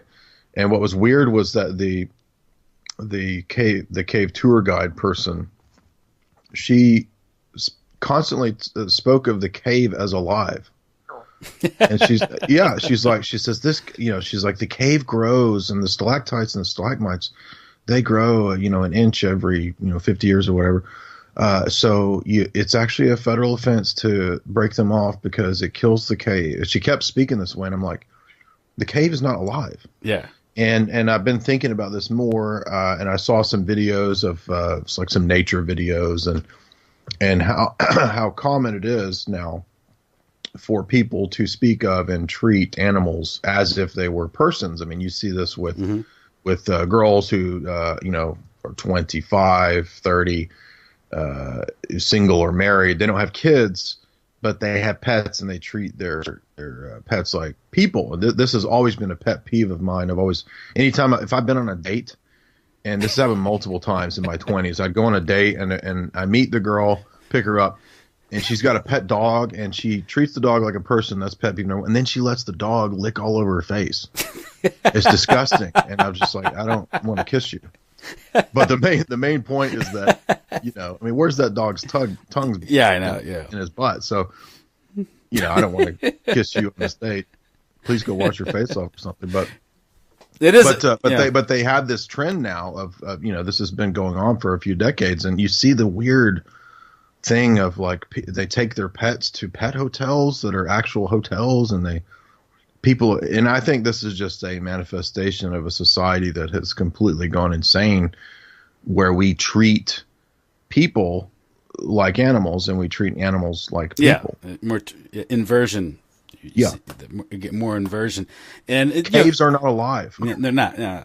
An example of that would be, you hear endless news reports with Donald Trump and Stormy Daniels lawsuit, various women. And we all know Donald Trump's reputation was a womanizing, billionaire, alpha male womanizer. And so no one's shocked that years ago he had might have had these liaisons with these models or whatever they were. But this is being treated like it's a scandal, and maybe in a previous era it would be a scandal. But these are the same people who tell us that we can't judge transvestites. Yes, exactly. So, and by what moral universe, what he's doing is wrong, yet we're supposed to accept homosexuality and all manner of deviancy in the name of diversity and tolerance. Where's the tolerance for being a philanderer? But what moral objection do you have to this? Then we have to tolerate people who identify as the sex they're not and dress as women and engage in all types of deviant sex practices. Yeah, this is. I always ask the social justice warrior this. They start harping on something of racism or something. I said, well, on what basis is racism wrong? Yeah. I mean, I don't believe that we should, unfairly judge people. Yeah. But I want to know, if you're a moral relativist, why racism is wrong. Yeah. Well, how is it wrong? But it's one of these things where, racism is wrong because it can be used by that issue is used to further atomize society and same with sexual politics. These things get into the most intimate of relationships and these things. And people were pointing the same argument that you're making with Me Too and Harvey Weinstein, and it was like, you're in movies stripping your clothes off and showing your boobs to the whole world, and now you're suddenly a Puritan who's a sex outsider becomes a raging feminist. Exactly right. The psychology behind that. I go to Hollywood, and listen, for every one actress who sells herself out, there's maybe 9 that go home and get an honest job. And that's what you should do. You shouldn't go into entertainment or Hollywood. That's not a good thing to do. I'm sorry. And unless you can tell me where he's forced you or threatened to hurt you, it's not really a crime. It's a transaction. Just don't be an actress. I'm sorry. You don't have a right to be an actress. There's no right to be a star. But, it's just one of these things where, again, that also takes the attention. They take the attention from this Harvey Weinstein character, who's this disgusting individual. You could say borderline predator, perhaps. But then they pathologize all male behavior.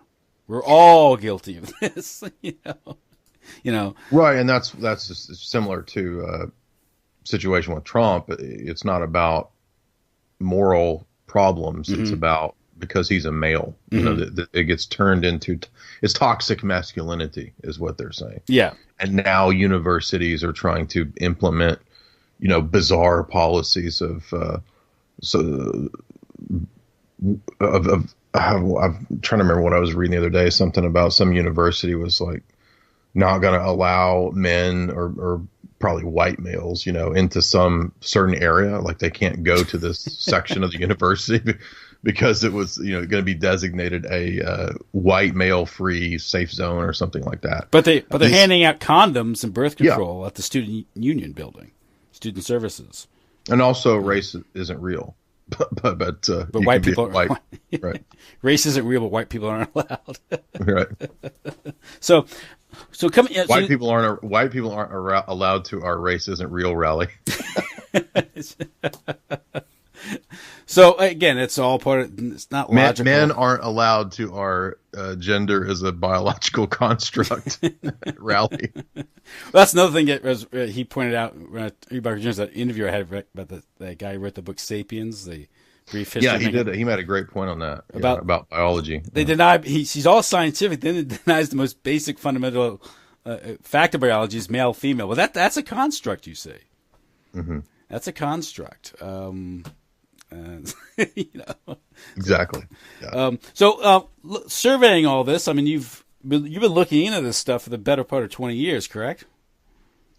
Yeah, actually, my entrance to this was when I was 18, and I started reading the Bible. So I I read the Gospel of Matthew, and I read the Psalms, and those. I mean, I read the Bible in total, but those stick out to me as really kind of waking me up to maybe life has meaning, maybe there's more to life than just partying, and that led to other books on theology and understanding the text and trying to figure out what the Bible is a complex book, so.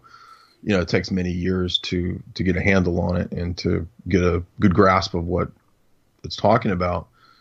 And around the same time, I decided, well, I'm going to have to pick something to study in school. And I don't really care about engineering or practical type stuff. So, the closest thing would be religious studies or theology or philosophy. So that's kind of what led me into philosophy. And at the same time, I remember at the Christian bookstore that I used to go to when I was 18,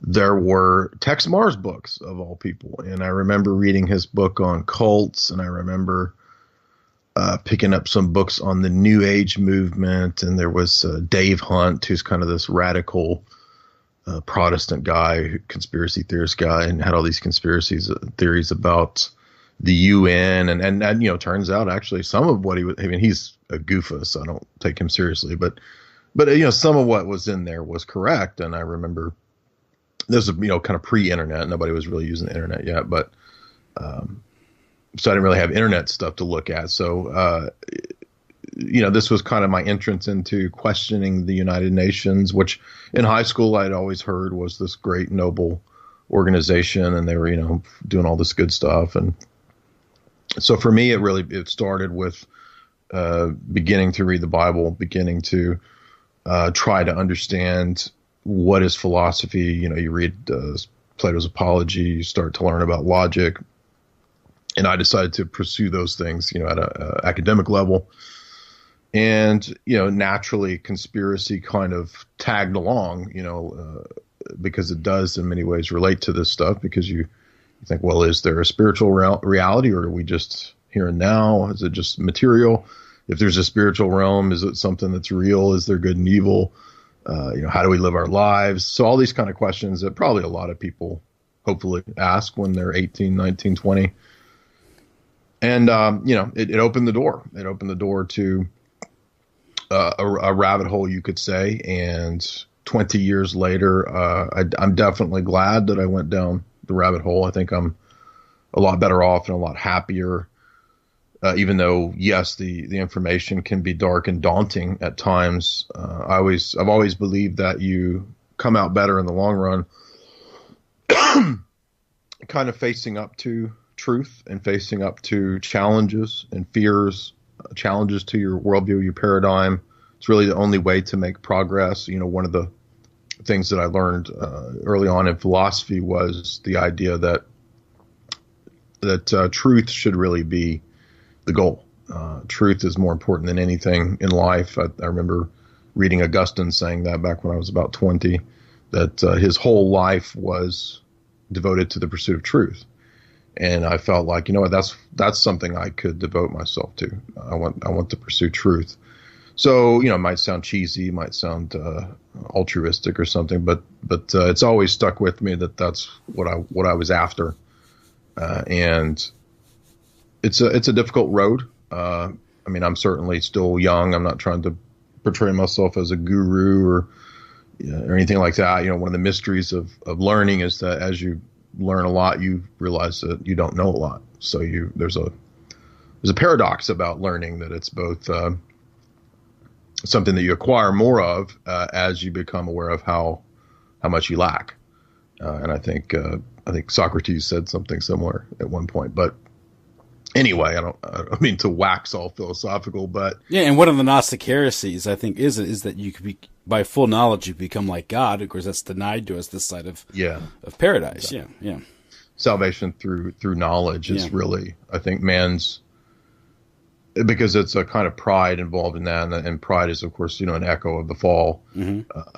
That you can attain a certain level of gnosis, and this is really the kind of temptation that I think Hermeticism and the mystery schools and all that nonsense masonry, what that holds out to you is that there's kind of a secret trick path that you can take, and you're going to get the lowdown, and there's an easy way to the path or to truth or whatever. And what have we seen? What is a kind of basic thing that we all know about life? There's not really shortcuts. You know what I mean? There's not an easy way. You can't take LSD and get a shortcut to enlightenment. You can't join a cult and think that the Ray aliens are going to come in a spaceship and take you away on their comet or something. I mean, there's no easy way to do these things. You have to. I think St. Basil said that education and academia is one of the most challenging and most rewarding things to do. And he says that theology is not easy, but it's worth it. And I think that my life has been immeasurably. It's been very difficult at times, especially when I was younger. But it's been overall. I'm thankful for that because it's been rewarding. I would not, if I had chosen something like, I'm not going to do philosophy, or I don't care about religion or anything like. I'm just going to try to be an actor. I think I would have been very miserable. I would have been very unhappy with what the establishment offers. So after 20 years of conspiracy, I would say that most of the basics of what you learn researching conspiracy tend to be true. I've seen, again, I'm not that old, but from 1998 to 2018, I've seen the world change a lot, that in ways that I would have never expected the tranny stuff to happen, and for this to be so widespread. I think it's really sad. I think we all ignore this, but I really think the internet is a big part of this, because as you've pointed out in lectures and interviews, the immediate, total, and universal access to the most disgusting, degrading porn everywhere is probably one of the chief ways that society is being destroyed. And that's when I think back to the way it was even for me in the 90s, when most people didn't have the internet, and even though I was fairly wild in high school, it was still very normal compared to, what I see, teenagers nowadays, the way that because they've had their sexuality. Open homosexuality in high school. Yes. And even more bizarre, degrading things, with what they're into with furries and all this kind of stuff. And I was, my nephew, this was a year or so ago, he was talking to me, he was at a party and just hanging around, in this, high school age, and a queer comes onto him. And this is among a mixed group. He's not at a gay party. And he says, no, I'm not into that. And it's clear, and the guy walks away. But the fact that he felt so comfortable in a straight, normal party, as if that would be accepted, and the people around them accepted it as being maybe a little avant-garde or different, but not. I mean, in my day, that guy would have been. Well, I don't know. He would have been. He wouldn't have felt comfortable doing it. But that's another thing, right? And so this is, and was this tolerance? That's good. No, that's not good. And why would he think that some guy standing around? And my nephew isn't. He doesn't play the part. He doesn't look the part. But the fact that that's people, these kids, and they're 17, 18, they're so confused. That is this what it's become now? That that this is acceptable at a high school party where, back in the 80s I would have said, get away from me, you fag, and everyone else would have said that too. And I'm going to say right now, that's a healthier response than tolerance. I was just watching Predator the other night, because I don't think I've actually ever seen the full movie, and I was laughing because within 10 minutes, Jesse Ventura is like, "Don't be a bunch of faggots." It's all these ridiculous one-liners in this, big 80s action movie, but we were just cracking up because, you watch 80s movies and you're like, man, that would never be allowed. Oh, that would go, people would go crazy over that, race jokes. Nobody cared about that, and even in the 80s, and now it's that kind of stuff I would have never dreamed if it, when I was first learning about conspiracies and reading about this kind of stuff in my early 20s. I never would have dreamed about that by 2018 it would have been this kind of backdoor subtle thing like language and social justice warriors and sexuality that would have been the tip of the spear for the establishment's altering of society. But we know, you and I have both talked about together and also in separate talks, that this was planned out in the 60s. How you do this? Yeah, right. Planned Parenthood planned this out. And I remember it's all part of the authoritarian personality with destroying the strong male role model, father figure, where you break the family up, and that's how you usher in the sexual revolution.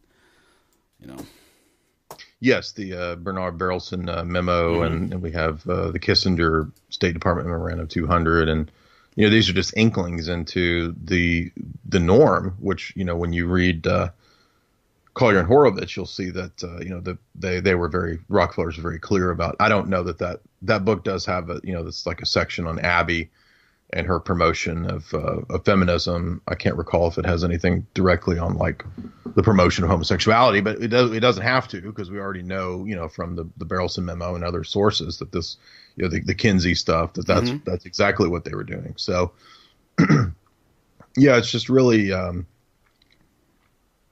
mind blowing, I guess. It's just sad. It's also very sad because we're just for the entertainment and the. I've reflecting on. Someone asked me the other day. I was just talking to. I was at work, consulting with a family, and they were a Catholic family, and we started talking. They saw my name, and they asked if I was Catholic. We started talking about it, and about schools and colleges. And I said, "Is going to college a good idea still?" And I mean, is it really worth it? Because I just look at the experience that that I had back in the 90s, but 80s and 90s, early 80s, late 80s and early 90s, but they really ruin your kids, and people don't recognize it. They don't recognize it. I see my nieces, particularly the nieces, because you send a girl off. There was a time in early age when it was acknowledged that men and women, boys and girls are different, men and women are different, and single young girls need to be somewhat cosseted and protected from the brutality of life. So they can provide when they can develop and become responsible mothers and provide a domestic household and these things. That's when these sex roles were defined and they're understood as healthy. And now we force them into the office and workforce. And even conservative parents, when they send their daughters off to school, what are you going to do for a job and career? Well, aren't they going to be mothers? No one wants to be a mother anymore. And inevitably, and this is so against the zeitgeist and the liberal idea right now, is I do believe there's an inherent brutalization that occurs with women when they have to go to the office every day and deal with that environment and not come home and deal with the environment at home where they should be taking care. Because after all, it really is all about the children, right? Not in that, what about the children? But really, because you got to care for the generation that's going to take care of you. And that generation is going to have to be a little bit larger than the one previously. And if it isn't, you get the demographic winter. But when so many people just accepted the fact that women should go out, and this is the Jordan Peterson thing, is that women should go out and have careers, make money, make a difference, Well, what better way to make a difference than is to bring life in this world and raise a nice person and put energy into that person. And, but with the college environment, that's just cut off. One thing is they go to college and they have vast majority of them have illicit or premarital sexual experiences, which they all feel guilty of, whether they admit it or not. That ruins them psychologically, or damages them, rather. Maybe it's a better way to phrase it. And they learn this ideology, this feminist ideology, these things. And your tax money, by the way, oftentimes pays for the abortions at the universities. And someone was asking me, how do I get out of this trap? And I said, well, it is a trap because one thing is we live in a society that needs certificates and degrees to get certain jobs. So everyone thinks, well, to maintain a middle class lifestyle or have upward mobility, you need to get a degree, a postgraduate degree, and get a job. So we need to go. And so they're not going for an education. They're just going to get a certificate. Well, really, at a practical level, wouldn't it be better off just going to work for a company somewhere and getting job experience? And reading a few books on the way and get a better education that way than going into debt? Well, you would think, but you've got to have the companies change their policy. Well, this is consciousness, and what I'm saying is, what we really need is, so when people say, what would you do with your kids? I'm raising consciousness for the first one, because the first step would be having the parents and the taxpayers go on a general strike, not subsidize the universities, and not pay the tuition. Then tuitions would drop rapidly, and they'd have to downsize, be more efficient. They'd be lower. There wouldn't be the expectation of the college degree anymore. So then companies wouldn't have those hiring practices, and that's how the system that's how you deconstruct the system. But as long as everyone's thinking, well, I'm not the one that's going to challenge this. I'm just going to send them to college. This is the trap. We send them to the university system where they're drugged, they're put in debt. They're debased because they tend the college lifestyle, and they have multiple sex partners and these things. They come back and they're psychologically scarred, and then what have you. Then they've been indoctrinated, with Club of Rome type degrees, and then we're supposed to think this isn't part of a plan. But again, it's one of these things. It is a trap for many people because they think that they have to do this because you need a college degree. But the first step is consciousness. Maybe you don't need a college degree. Maybe you're better off working. So if you can't provide a practical, the system works instead of the system working for us to achieve a certain end, we're all working for the damn system. Right, until the chain is broken there in some way, the cycle it's going to continue. But I think that you have to try to convince people. And this is very difficult because if people don't have a worldview or a system of belief where they even know that there's right and wrong, they don't care. Yeah. Why should I care what the university system does? I just want my degree so I can make. But you see, this is a trap. This is not. You're not actually winning in this system. Even if you don't give a damn and you think, I'm just going to care about me and my own or whatever.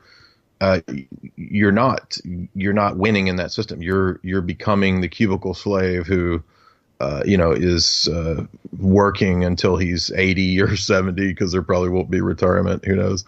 And you're working for what's always around the corner that never comes. Right? Mm-hmm. I'm just waiting for that vacation. I'm just waiting for my pension, and you don't even know if this stuff is coming.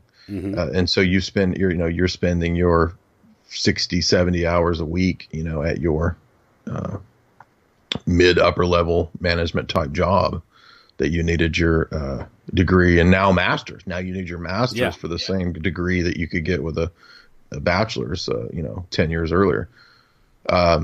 It's just getting more and more irrational and insane that I think that at some point it has to break down. It has to not work. And hopefully, we can continue to educate people, but it's really up to people themselves and the decisions that they make. And if you send your children, I was just looking at somebody had a great piece.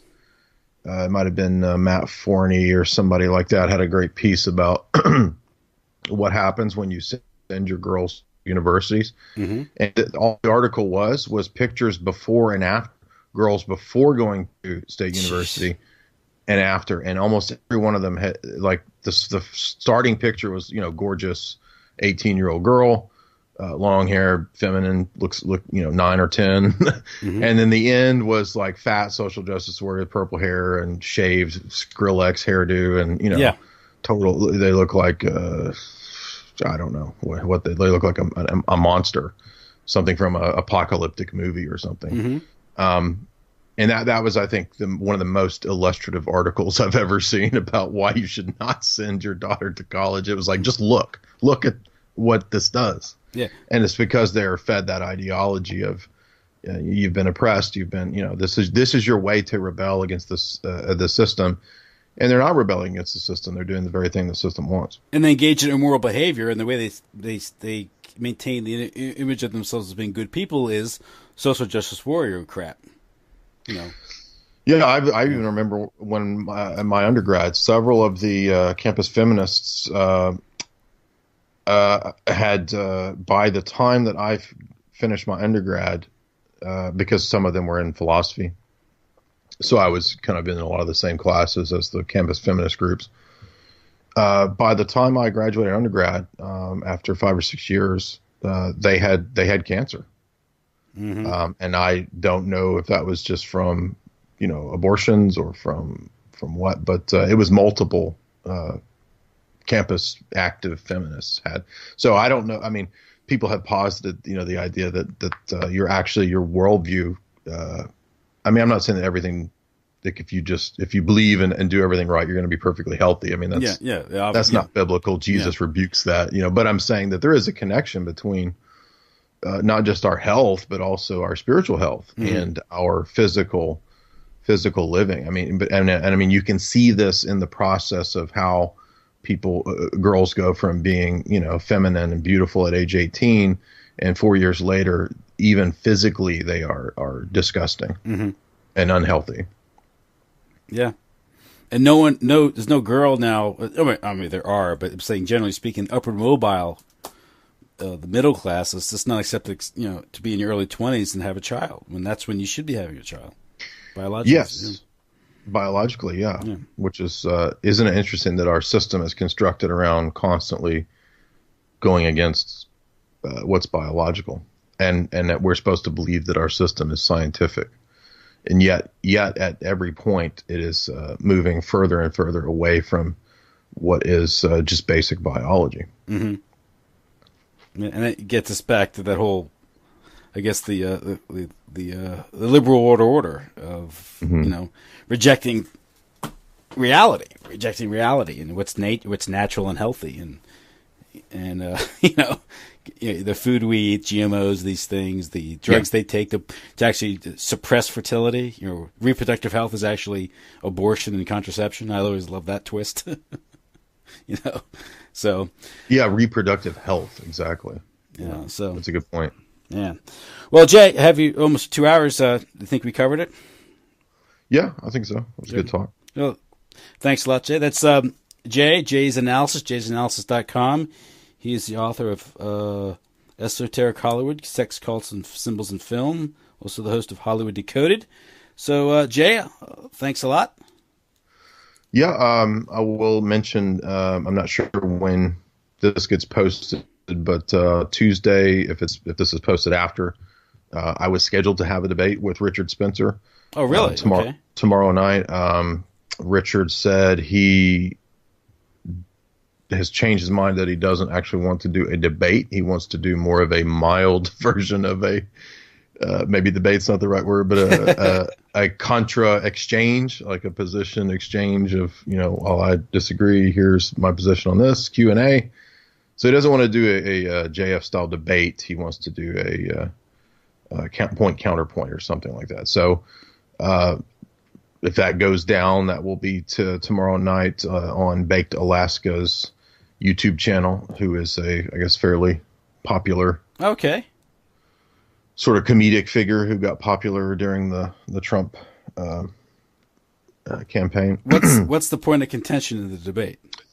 Right. Well, I've listened to Richard give a lot of talks, and I've listened to him do a lot of debates. And actually, the last debate that Richard did on Baked Alaska's channel was with Adam Kokesh, and so it piqued my interest because I debated Adam Kokesh a couple years ago, and actually, although Adam didn't exactly say where he got this argument, Adam actually, I thought, asked Richard a couple good questions that I don't think Richard really answered.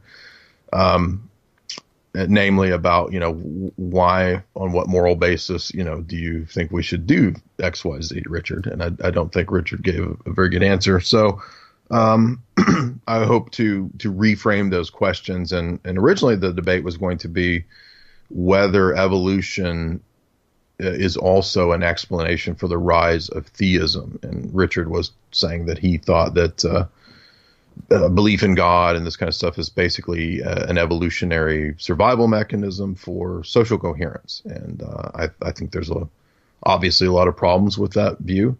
Yeah, they project that on everything. Type of behavior. Yeah. Now this is where I was going to really take the thrust of the argument, and Richard did agree to debating this point or having an exchange over this point. Richard seems to, from his lectures, hold to a kind of cultural relativism, where although he is a Nietzschean and a right winger, he also believes that social myths and morals arise as well, let me put it this way. If evolutionary biology is also culturally relative, which Richard's position seems to necessitate, how is it that Richard extends evolutionary biology across time and space and all civilizations and cultures as a universal principle? Mm-hmm. Because that doesn't seem to work. And Richard agreed that might be problematic. So hopefully I think we'll have a good conversation and exchange. I'm going to ask how he thinks Nietzscheanism is in any way a way to construct either a political movement or a civilizational model. You know, the things that he talks about quite a bit. I don't think Nietzscheanism can do that. I think it's kind of problematic, just like JF's views are problematic. Richard posted some things about Easter being pagan, which is curious because it's not. Actually, particularly in the Orthodox tradition, it's very clear that the celebration of Easter, we call it Pascha, because in the Septuagint, the Greek word for Passover is Pascha. And it's consciously modeled on the Jewish liturgical tradition of Passover. Obviously, Jesus is the Passover.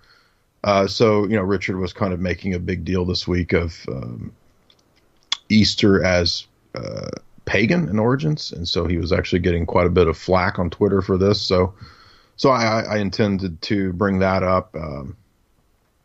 So basically, we have a kind of I'm taking a theological position contrary to his kind of Nietzschean pagan type position, or whatever exactly it is. Nietzschean Ubermenschen?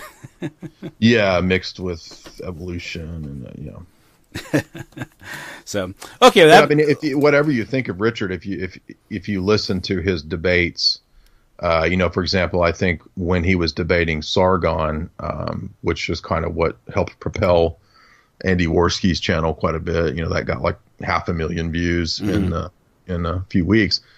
I think Richard sufficiently refuted Sargon's classical liberalism. Yeah. I don't agree with either of them, on their atheistic sort of relativism, but I do think. But then again, when Kokesh, Kokesh is also an atheist, so I don't think he had a coherent position as to why. It's like two atheists asking each other, like, why do you believe in morals? Well, why do you believe in morals? Right. Yeah. So, but those are good questions, I think, for atheists. My system's just more practical. Okay. Yeah. Right. Okay. Well, why should you prefer the white race as a thing to project into the future, as opposed to my individual libertarian freedom? Yeah. Like why it's just another kind of dialectic of, oh no, it's the group that matters. Oh no, it's the individual. Well, on what basis does either one of these actually matter over the other? It doesn't matter in an atheist worldview. Mm-hmm. Yeah, and like you pointed out that Orthodox Christianity and Christianity in general traditionally accepted the reality of ethnic differences, right? And the value in that, and the right for those ethnicities to exist, and that's kind of I mean, this whole thing, because in the 20th century, the same way that the Rockefellers spread indifferentism through ecumenism, they've also this false doctrine of diversity, as if we can all just mix together and be the same, and it has a lot of superficial appeal, because we've given the idea that ethnic differences are the source of conflict, when really it's the oligarchs that have been leading humanity into these wars and these things. Where they've weaponized things like nationalism or ethnicity and these things, and now that's considered, really only applies if you're white, I guess, right now. But really, it's to the destruction of all ethnicities, So absolutely, yeah. Ultimately, yeah, it's a kind of you knock down your adversaries one at a time, and you got to prioritize who you need to knock down. So I think globalist oligarchs do have to contend with certain groups first.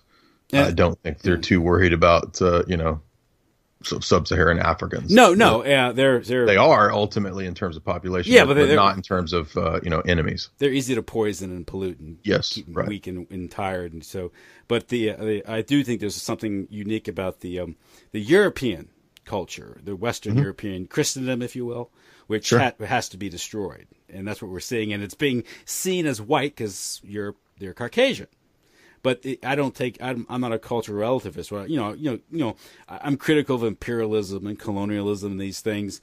But at the same token, I don't turn around and say, well, all cultures are the same. There's no value. There's no legitimate missionary work, things like that. There are legitimate missionaries that do help uplift mankind, and there is a legitimate role in uplifting mankind. And some cultures are better than others. I'm sorry. Absolutely. If you're an Aztec, do you want to live where you're 10,000 people sacrificed on Holy Day? Yeah. So, So, I'm not very much, an advocate of traditional Western culture, and I do think there's something that to be offered. That's self-evident. And the people who look at the West and condemn it, just take everything for granted, and only point out the bad things. And ignore the horror, the carnal, the slaughterhouse that is the rest of the world history. Whether Africa or South America or these things. I mean, they give European civilization the white glove test and just ignore, all the crimes, like human sacrifice and cannibalism, things like that. So. But anyway, well, Jay, I want to thank you. Sure, thank you. I'll let you go. I'm probably going to post this tomorrow, so I'll send you the link. Okay. And I'll let you go. Enjoy. Have safe travels. In those lecture in the UK and all that, and maybe we'll talk earlier in the what is it? April, maybe late spring or early summer, wherever it comes up. So yes, Orthodox Easter will be this weekend. Happy Easter to you. Orthodox Easter is this upcoming weekend, and I now have a local church, by the way, which I didn't have for many years. There's now a new church that's been built not too far from me, but so that will be this will be a busy week for us. Do you say Happy Easter in the Orthodox community?